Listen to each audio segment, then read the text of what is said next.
ప్రభువుని నేను అడగడం ఏమిటి? నేను పాండురాజసుతుడు భీమసేనుణ్ణి. ఒకళ్ళని అడిగి యాచించి తీసుకెళ్లడం క్షత్రియులకి మర్యాద కాదు. మీకు బలం ఉంటే నన్ను ఎదుర్కోండని ఆ 10,000 మందిని నిగ్రహించి పడగొట్టి హాయిగా వెళ్ళి సరోవరంలో యథేచ్ఛగా స్నానం చేసి కావలసినన్ని పువ్వులు మూట కట్టుకుని బయటికి వచ్చి తన గదాదండంతో ఎదిరించిన వీరులందరినీ కొట్టారు. కొంతమంది పరిగెత్తుకెళ్ళి కుబేరుడికి చెప్పారు, భీముట్ట వచ్చాడు, సరోవరంలో దిగాడు, సౌగంధికా పుష్పాలు కొన్ని కోసుకున్నాడు, మూట కట్టుకున్నాడు, స్నానం చేశాడు, నీళ్లు తాగాడు, సంతోషంగా వెళ్ళిపోతున్నాడని. కుబేరుడు నవ్వాడు, వాళ్ళు పాండవులు రా, ధర్మ సంస్థాపన కోసం వచ్చిన వాళ్ళు ఎదిరించలేం కానీ అన్నాడు. ఏమి వెళ్ళకండి, అడ్డుకోకండి అన్నాడు. ఈలోగా ధర్మరాజు గారు ఉన్న చోట అకస్మాత్తుగా పిడుగులు పడి ధూళి రేగింది. ఏమీ దుశ్శకనం, భీముడేడి అని వెంటనే చూసుకున్నాడు.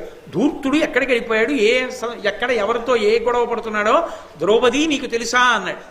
ఏమో అక్కడ ఇద్దరం కూర్చున్నాం, ఓ 1000 రేకుల పద్మం పడింది, ఇలాంటి పువ్వులు తెద్దురు అన్నాను.